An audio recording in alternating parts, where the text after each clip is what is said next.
O nosso assunto aqui é um assunto que vai tocar aí, com certeza, o coração aí das pessoas, porque fala de uma medida, né, um projeto de lei extremamente sensível, né? A Câmara Municipal de Santo André aprovou um projeto que proíbe arquitetura hostil em Santo André, ali na cidade. A gente vai falar com o autor desse projeto de lei, batizado informalmente com o nome de Padre Júlio Lancelotti, o principal ativista contra a prática da aporofobia no Brasil. Aporofobia, para quem não sabe, significa aversão às pessoas pobres, né? A gente vai conversar agora com o Ricardo Alvarez, ele que é vereador de Santo André pelo PSOL, autor desse projeto. Olá, Ricardo, bom dia, seja bem-vindo.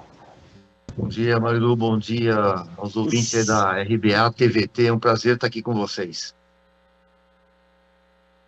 Prazer é o nosso, Ricardo. Bom, vamos falar sobre essa lei, né, que proíbe a construção hostil. Eu sei o que é, mas vamos lá, vou deixar você explicar aqui para os nossos teleouvintes, viu, Ricardo, sobre essa construção hostil aí que está sendo já proibida graças aí ao seu projeto de lei. Conta para a gente. Bom, a construção hostil, ela é a concretização daquilo que a gente chama de invisibilidade humana, né? Aquelas pessoas que vivem em situação de rua e muitas vezes são ignoradas pelo público, pela sociedade, né?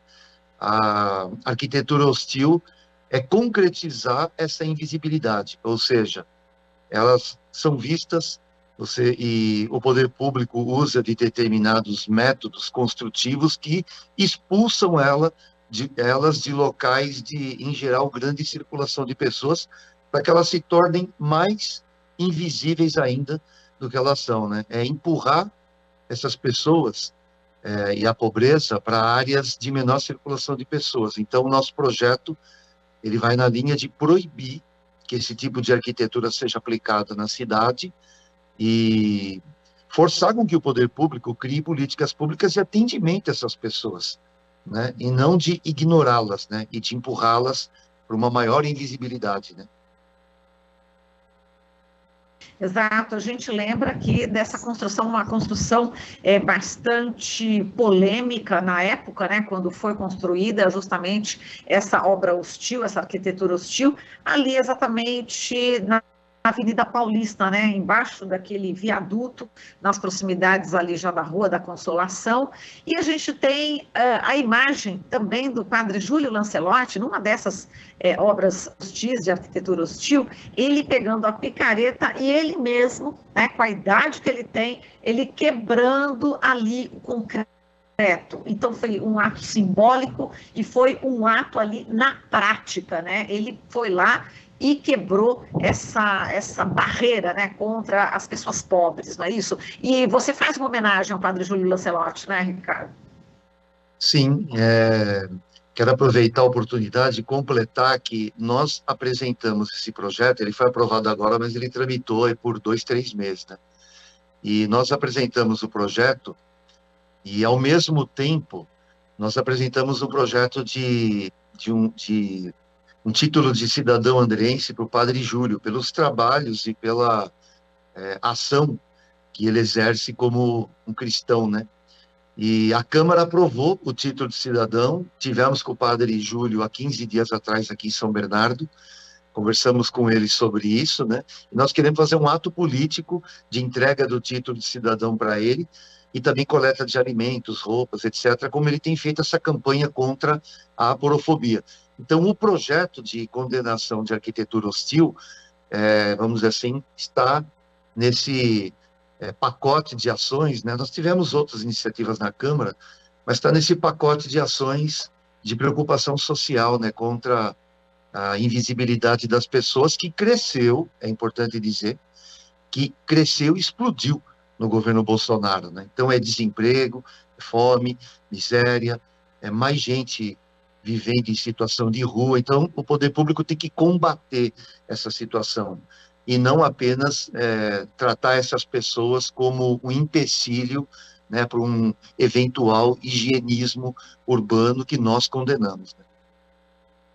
Exato, você fala que exatamente existem duas maneiras, né, de encarar essa situação, né? Uma delas é fingir que o problema não existe, né? Queria que você Exatamente. falasse um pouco sobre essa maneira, né, pela qual as pessoas também acabam reagindo, né, a esse problema gravíssimo, esse problema social, Ricardo.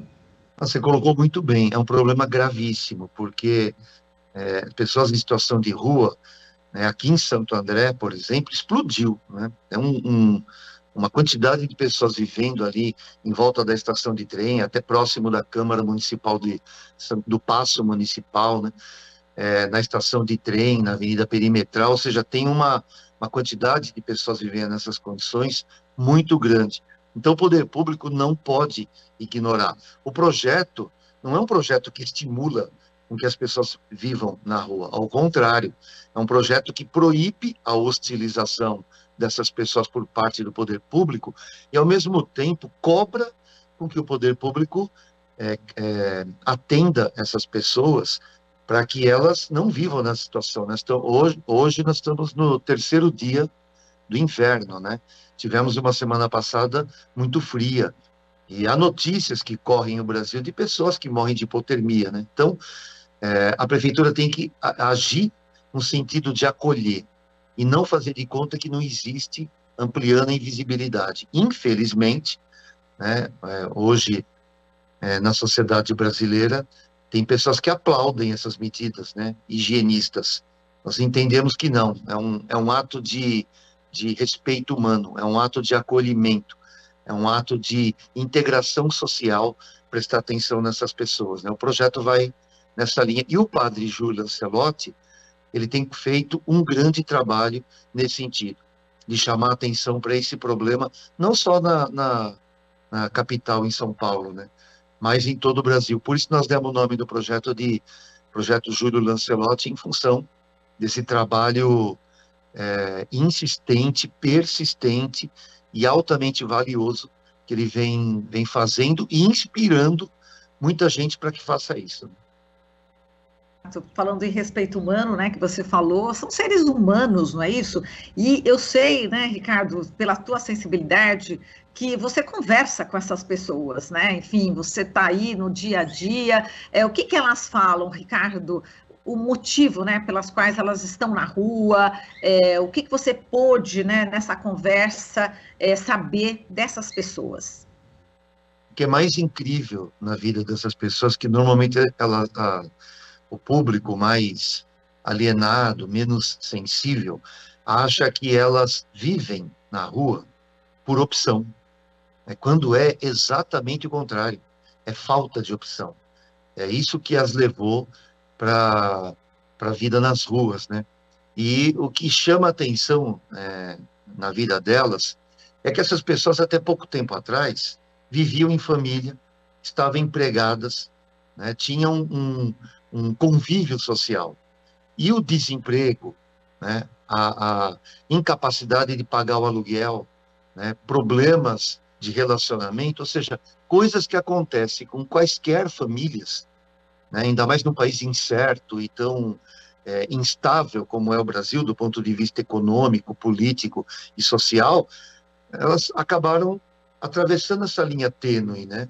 Então, não é um processo de degradação individual, ao contrário, é um problema social e político que foi se construindo e, num determinado momento, a crise as colocou nessa situação.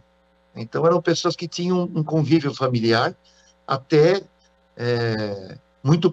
assim, o processo de transição, né, da vida em família para a vida nas ruas é uma coisa muito rápida e que está ligada diretamente à crise econômica que nós estamos vivendo, né? Então, são pessoas que têm uma sensibilidade muito grande, são pessoas que têm um desejo de voltar à vida que elas tinham também muito grande, mas não encontram caminho para isso. O Estado tem que criar e implantar políticas públicas que permitam com que isso aconteça.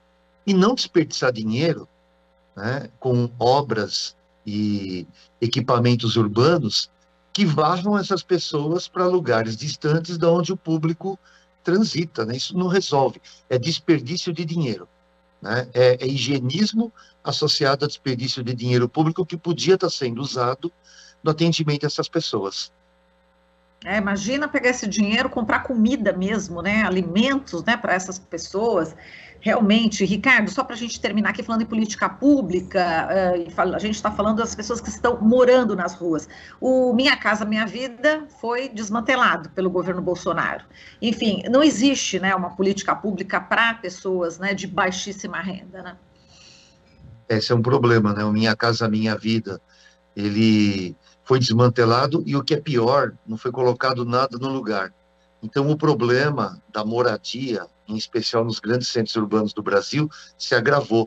Esse problema da moradia que você citou é um dos elementos que faz com que essas pessoas acabem tendo a rua como a última e única opção que está colocada na vida delas. Inclusive, queria aproveitar na entrevista e trazer uma informação. Hoje, aniversário de morte do geógrafo Milton Santos, né? Eu sou geógrafo também, tive até aula com ele na geografia da USP, e ele tinha trabalhos, né, vamos dizer assim, no último estágio da vida intelectual dele, ele produziu muito sobre a geografia urbana, né?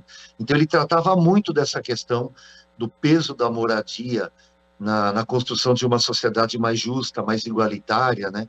As políticas públicas voltadas ao atendimento a essas pessoas, a questão do direito à cidade, né, das pessoas terem a cidade um espaço dado a partir de um direito difuso de uso da cidade, né, de experimentar, de viver a cidade, né? Então, eu até queria registrar que, né, na data de hoje, com o aniversário da morte do Milton Santos, um grande intelectual brasileiro e muito sensível a essa questão. E o que está faltando, né, eu acho que o programa de vocês tem esse valor, né? A TVT, a RBA, é um valor imenso, não só para a comunicação brasileira, mas é um valor imenso para trazer para a sociedade debates que hoje, em especial nesse último período, né, com a ascensão do governo Bolsonaro, eles ficaram secundarizados. Então, vocês exercem um papel muito importante de dar publicidade para esses temas, né? Então, de parabéns. E o projeto, quero lembrar, ele foi aprovado em 2 votações na Câmara e agora ele vai para veto do prefeito. Espero, né, que o prefeito não vete um projeto desse. Vai para sanção, né? Ele deverá sancionar, né? Perdão. É para sanção ou veto do prefeito, né? É que o prefeito veta tanto projeto na Câmara que eu acabei sendo traído, né, por isso.